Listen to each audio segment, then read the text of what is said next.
ಬುರುಡೆ ಟೀಮಲ್ಲಿ ಮತ್ತೊಬ್ಬರು ಇದ್ದಾರಾ? ಎಸ್ಐಟಿಯ ಮುಂದೆ ಸೌಜನ್ಯ ಮಾವ ವಿಠಲಗೌಡ ಪ್ರತ್ಯಕ್ಷಗೊಂಡಿದ್ದಾರೆ. ಬೆಳತಂಗಡಿ ಕಚೇರಿಯಲ್ಲಿ ವಿಠಲಗೌಡ ವಿಚಾರಣೆ. ಎಸ್ಐಟಿ ನೋಟಿಸ್ ಹಿನ್ನೆಲೆ ವಿಚಾರಣೆಗೆ ವಿಠಲಗೌಡ. ಜಯಂತ್ ಮತ್ತು ಮಟ್ಟಣ್ಣ ಜೊತೆ ನಿಕಟ ಸಂಪರ್ಕ. ಸಮುದ್ರಕ್ಕೆ ಉಪ್ಪಿನ ಸಂಪರ್ಕ ಯಾಕೆ ಅಂತ ಕೇಳದಂಗಾಯ್ತು. ಹಾಗಾದ್ರೆ ವಿಠಲಗೌಡ, ಗಿರೀಶ್ ಮಟ್ಟಣ್ಣನವರ್, ಮಹೇಶ್ ಶೆಟ್ಟಿ ತಿಮರೋಡಿ ನಿಕಟವಾಗಿ ಅಥವಾ ನಿರಂತರ ಸಂಪರ್ಕದಲ್ಲಿದ್ರಾ? ಬುರುಡೆ ಕೇಸ್ನಲ್ಲಿ ವಿಠಲಗೌಡರು ಇದ್ದಾರಾ? ಇದೇ ಆಯಾಮದಲ್ಲಿ ವಿಠಲಗೌಡ ವಿಚಾರಣೆಯನ್ನ ಎದುರಿಸ್ತಾ ಇದ್ದಾರೆ. ಎಸ್ಐಟಿ ನಿನ್ನೆ ವಿಠಲಗೌಡನನ್ನ ವಿಚಾರಣೆಗೆ ಒಳಪಡಿಸಿತು.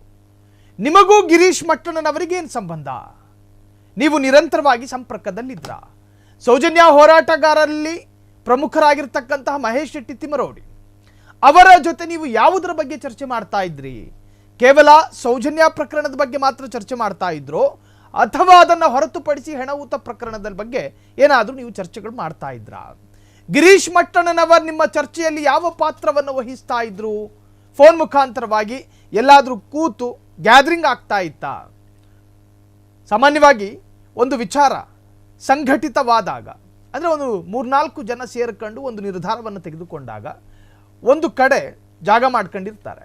ಅಲ್ಲಿ ಕೂತ್ಕೊಂಡು ಅದ್ರ ಬಗ್ಗೆ ಮಾತನಾಡುವಂತಹದ್ದು, ಸಭೆ ಮಾಡೋದು, ನಿರಂತರವಾಗಿ ಮಾಡೋದಿದೆ.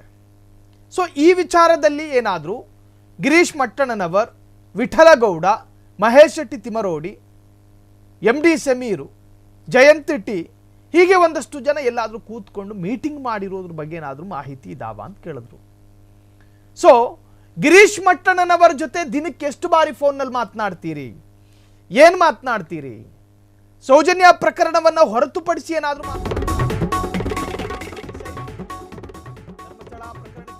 ಒಂದು ಟ್ವಿಸ್ಟು. ಬುರುಡೆ ಟೀಮಲ್ಲಿ ಮತ್ತೊಬ್ಬರು ಇದ್ದಾರಾ? ಹಾಗಾದ್ರೆ ಎಸ್ಐಟಿಯ ಮುಂದೆ ಸೌಜನ್ಯ ಮಾವ ವಿಠಲಗೌಡ. ಬೆಳತಂಗಡಿ ಕಚೇರಿಯಲ್ಲಿ ವಿಠಲಗೌಡ ವಿಚಾರಣೆ. ಎಸ್ಐಟಿ ಅಧಿಕಾರಿಗಳಿಂದ ತೀವ್ರ ವಿಚಾರಣೆ. ಎಸ್ಐಟಿ ನೋಟಿಸ್ ಹಿನ್ನೆಲೆ ವಿಚಾರಣೆಗೆ ವಿಠಲಗೌಡ ಹಾಜರ್. ಜಯಂತ್ ಮಟ್ಟಣ್ಣ ಜೊತೆ ನಿಕಟ ಸಂಪರ್ಕದ ಬಗ್ಗೆಯೂ ಕೂಡ ಒಂದಷ್ಟು ಪ್ರಶ್ನೆಗಳನ್ನು ಕೇಳಲಾಯಿತು. ಬುರುಡೆ ಕೇಸ್ನಲ್ಲಿ ವಿಠಲಗೌಡರು ಇದ್ದಾರಾ? ಅವರ ಪಾತ್ರ ಏನು? ಇದೇ ಆಯಾಮದಲ್ಲಿ ವಿಠಲಗೌಡ ವಿಚಾರಣೆ ನಡೀತಾ ಇದೆ. ಧರ್ಮಸ್ಥಳ ಪ್ರಕರಣಕ್ಕೆ ದಿನಕ್ಕೊಂದು ಟ್ವಿಸ್ಟು. ನೋಡಿ, ಫ್ರೀ ಹ್ಯಾಂಡ್ ಆಗಿದ್ದಾರೆ ಎಸ್ಐಟಿ ಅಧಿಕಾರಿಗಳು. ತಮಗೆ ಸಂದೇಹ ಬಂದವರನ್ನ ವಿಚಾರಣೆಗೆ ಕರೀಬಹುದು. ಸಂದೇಹ ಬಂದವರಿಗೆ, ಯಾರ ಮೇಲೆಲ್ಲ ಸಂದೇಹ ಬರುತ್ತೋ ಅವರಿಗೆಲ್ಲರಿಗೂ ಕೂಡ ನೋಟಿಸ್ ಕೊಟ್ಟು ವಿಚಾರಣೆಗೆ ಒಳಪಡಿಸಬಹುದು.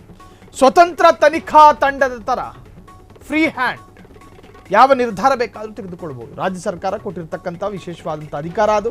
ಸೊ ಹಾಗಾಗಿ ವಿಠಲಗೌಡ ಯಾರು ಅಂತ ಕೇಳಿದ್ರೆ, ಧರ್ಮಸ್ಥಳದಲ್ಲಿ ಬ್ರೂಟಲ್ ರೇಪ್ ಅಂಡ್ ಮರ್ಡರ್ಗೆ ಒಳಗಾಗಿ ಕೊಲೆಯಾಗಿ ಹೋದ ಸೌಜನ್ಯಾಳ ಮಾವ. ಸೌಜನ್ಯಾಳ ಮಾವ ವಿಠಲಗೌಡರಿಗೂ ಈ ಟೀಮಿಗೂ, ಅರ್ಥಾತ್ ಜಯಂತ್ ಟಿ ಆಗಿರಲಿ, ಗಿರೀಶ್ ಮಟ್ಟಣ್ಣನವರಾಗಿರಲಿ, ಮಹೇಶ್ ಶೆಟ್ಟಿ ತಿಮರೋಡಿ ಆಗಿರಲಿ, ಈ ಗುಂಪಿನ ಜೊತೆ ನಿಕಟವಾಗಿ ಸಂಪರ್ಕಗಳಿತ್ತ ಅನ್ನೋ ಅನುಮಾನ ಇತ್ತು ಎಸ್ಐಟಿ ಅವರಿಗೆ. ಸೊ ಕಚೇರಿಗೆ ಕರೆಸ್ಕೊಂಡ್ರು. ಅವರಲ್ಲಿರ್ತಕ್ಕಂತಹ ಸೂಕ್ಷ್ಮ ಪ್ರಶ್ನೆಗಳನ್ನು ಕೇಳಲಾಯಿತು. ವಿಠಲಗೌಡ ಎಲ್ಲದಕ್ಕೂ ಕೂಡ ಉತ್ತರವನ್ನು ಕೊಟ್ಟಿದ್ದಾರೆ. ಆ ಉತ್ತರ ಎಷ್ಟು ಸಮರ್ಥವಾಗಿತ್ತು ಅನ್ನೋದು ಎಸ್ಐಟಿ ಅಧಿಕಾರಿಗಳ ಕಟ್ಟಕಡೆಯ ಅಂತಿಮ ವರದಿಯಲ್ಲಿ ಉಲ್ಲೇಖ ಆಗುತ್ತೆ.